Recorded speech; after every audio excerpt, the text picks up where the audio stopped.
First witness is Lieutenant Colonel Jason Amerine.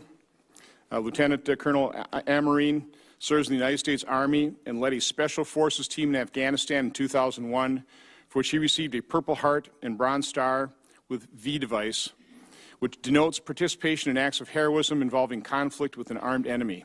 Lieutenant Colonel Amerine has raised concerns about hostage recovery efforts to Congress. Lieutenant Colonel Amerine.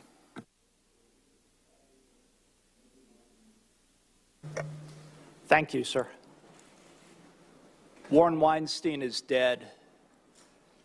Colin Rutherford, Josh Boyle, Caitlin Coleman, and the child she bore in captivity remain hostages in Pakistan. I used every resource available, but I failed them. One of those resources was my constitutional right to speak to members of Congress. You passed the Military Whistleblower Protection Act to ensure such access. But after I made protected disclosures to Congress, the Army suspended my clearance, removed me from my job, and sought to court-martial me. As a soldier, I support and defend the Constitution of the United States in order to have a government in which the voices of the people are heard. My team had a difficult mission, and I used all legal means available to recover the hostages. You, the Congress, were my last resort. But now I'm labeled a whistleblower, a term that's both radioactive and derogatory. I'm before you because I did my duty, and you need to ensure all in uniform could go on doing their duty without fear of reprisal. Let me be clear. I never blame my situation on the White House. My loyalty is to my Commander-in-Chief as I support and defend the Constitution. Whatever I say today is not as a Republican or a Democrat, but as a soldier without allegiance to any political parties. In early 2013, my office was asked to help get Sergeant Bergdahl home. We audited the recovery effort and determined that the reason the effort failed for 4 years was because our nation lacked an organization that can synchronize the efforts of all our government agencies to get our hostages home. We also realized that there were civilian hostages in Pakistan that nobody was trying to free, so we added them to our mission. I assessed that both issues were caused by an evolutionary misstep that created stovepipes of our federal agencies. The Department of Defense faced this problem in the 80s as Army, Navy, Air Force, and Marines operated independently of one another, leading to the Goldwater-Nichols Act of 1986. Transformation on that scale literally takes an act of Congress. To get the hostages home, my team worked 3 lines of effort: fix a coordination of the recovery, develop a viable trade, and get the Taliban back to the negotiating table. My team was equipped to address the latter 2 of those tasks, but fixing the government's interagency process was obviously beyond our capability. Recovering Sergeant Bergdahl was a critical step to carrying out our Commander-in-Chief's objective of ending the longest war in American history. So I went to Congress in order to repair a dysfunctional bureaucracy to support our president. It caused the Army to place me under criminal investigation. I spoke to Representative Duncan Hunter because he's a member of the House Armed Services Committee. I needed him to buttress our efforts with 2 simple messages. The hostage recovery effort was broken, and because of that, 5 hostages and a prisoner of war had little hope of escaping Pakistan. It started to work. His dialogue with the Department of Defense led quickly to the appointment of Deputy Undersecretary of Defense for Policy Lumpkin as a hostage recovery coordinator for the Pentagon. This step enabled the DoD to act decisively on the Bergdahl trade once the Taliban sought a deal. But the civilian hostages were forgotten during negotiations. I continued to work with Representative Hunter to try to get them home. He set up a meeting between my office and the FBI. Then the FBI formally complained to the Army that information I was sharing with them was classified. It was not. The Department of Defense Inspector General has since reviewed the information through my DoD IG complaint and confirmed it was not classified through a joint staff review. But still I'm under investigation. A terrible irony, a horrible irony, is that my security clearance was suspended on January 15th, the day after Warren Weinstein was killed. We were the only effort trying to free all the civilian hostages in Pakistan, and the FBI succeeded in ending our efforts the day after a U.S. drone strike killed Warren Weinstein. Am I right? Is the system broken? Layers upon layers of bureaucracy hid the extent of our failure from our leaders. I believe we all failed the Commander-in-Chief by not getting critical advice to him. I believe we all failed the Secretary of Defense, who likely never knew the extent of the interagency dysfunction.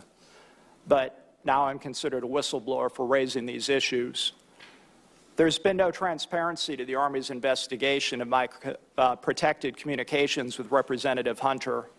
The Army would not even confirm why I was being investigated for the last 5 months until this week, and they only did that because of today's hearing.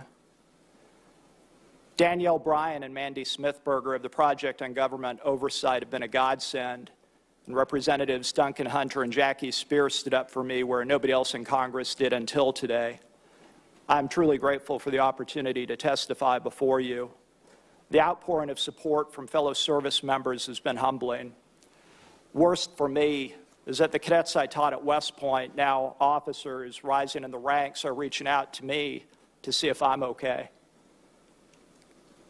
I fear for their safety when they go to war, and now they fear for my safety in Washington. Is that the enduring message we want to send?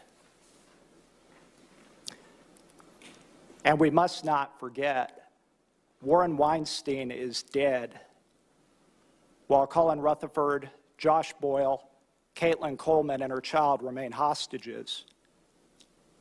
Who's fighting for them? Thank you. I mean, as I'm hearing what was brought to the attention of superiors, I'm thinking you ought to be having medals pinned to your chest, not have retaliation inflicted upon you. So what I'd like to ask the whistleblowers here, I want you to very, hopefully as easily as possible, describe to me why. Why were you retaliated against? And I'd like to start with Lieutenant Colonel Amerine. And I appreciate you meeting with me in my office yesterday. I just want to, because you told me an awful lot yesterday, which I appreciate. I think I maybe have your why, but I want you to confirm this. You told me that in the course of your attempts to gain the freedom of these hostages in Afghanistan and Pakistan, you were made aware, it's your belief, that the government did pay a ransom and that ransom money was stolen. And secondly, that you believed you were pretty close to potentially having a deal where we would get 7 hostages in exchange for 1 Taliban leader, and instead we got 1 hostage in exchange for 5 Taliban leaders. Is that kind of in a nutshell, that information, is that why you've been retaliated against, or what is the reason? Yes, sir. I think that there are layers of this, as I said, in terms of layers of the bureaucracy. On December 1st of 2014, Representative Hunter submitted a complaint to the IG alleging an illegal or questionable ransom possibly being paid for Sergeant Bergdahl. There was a good deal of evidence that it occurred and a lot of questions as to how it occurred. That complaint implicated both the DoD organization and the FBI. So part of what lit the fuse was the same folks in the FBI that were basically implicated in the DoD IG complaint of 1 December were the ones that later complained to the Army that I was sharing sensitive information with Representative Hunter. Another aspect of it on the FBI side was, I think, just the general frustration with Representative Hunter pushing them hard on civilian hostages and their awareness that I was speaking to Representative Hunter about all of this. I mean, he even set up a meeting between my office and the FBI to try to help them out with some of this. And after the meeting, they responded by contacting Caitlin Coleman's father and threatening him not to speak to Representative Hunter again or he would stop getting supported by the FBI. I mean, just an atrocious treatment of family. So the FBI complained to the Army, and for reasons to be seen. There was a bit of a debate within the Army whether I actually did anything wrong. And my understanding is one party, who I just don't want to be speculative, but there was a big debate within the Army over whether I did anything wrong, and that led to the investigation.